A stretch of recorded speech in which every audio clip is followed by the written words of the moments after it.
Naku, Luigi, pasensya na late ako ha. Dami kasing pinagawa sa akin ni Justin eh. Ay, Ayos lang. Bakit? Ano bang mga pinagawa niya sa'yo? naku, lahat. Kulang na lang pati bubong, palinis niya sa akin. Next time na mangyari yun ulit, tawagan mo ako. Tutulungan kita.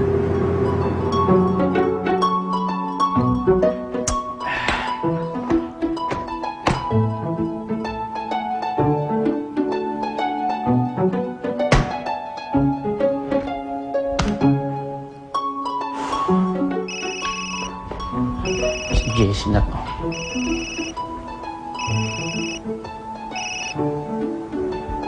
Hello? Hi, na-receive mo ba yung gift na pinadala ko sa'yo? Elaine, ano? Hindi mo nakuha? Yung gift. Oo nga, nandito. Pasensya na, nawala sa isip ko. Hindi ko pa nabubuksan eh. Okay. Alam mo bang birthday ko ngayon? Ngayon, birthday mo? Ba't di mo agad sinabi sa akin? Nung may bumati sa akin kanina umaga, ikaw kaagad pumasok sa isip ko. Naisip ko na I want to spend this day with you. Kasi masaya ako pagkasama kita eh. Kasi comedy ako? Mabuti ka nga eh. Ang dali mong patawa si Justin. Naku, lagi nakasimangot yun. Kung ako si Justin at lagi kitang kasama, kahit kailan, hindi ako sisimangot.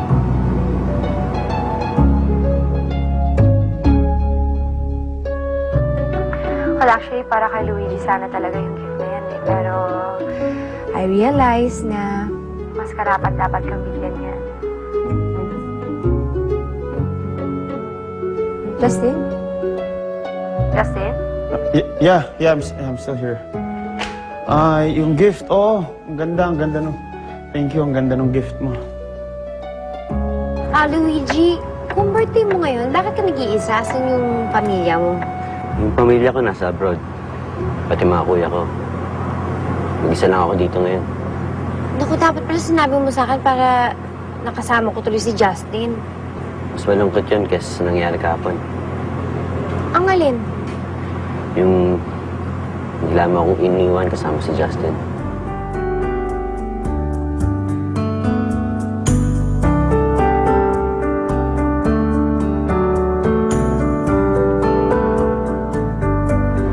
Ay, pasensya na ha.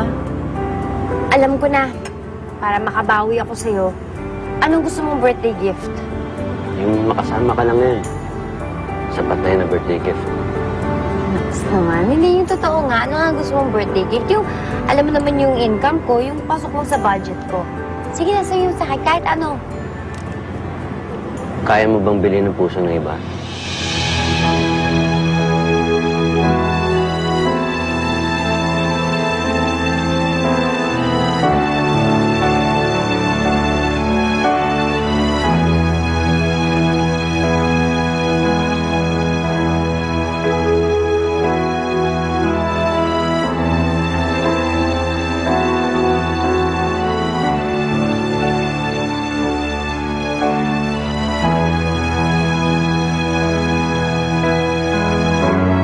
May gusto ako sa'yo, Jessie.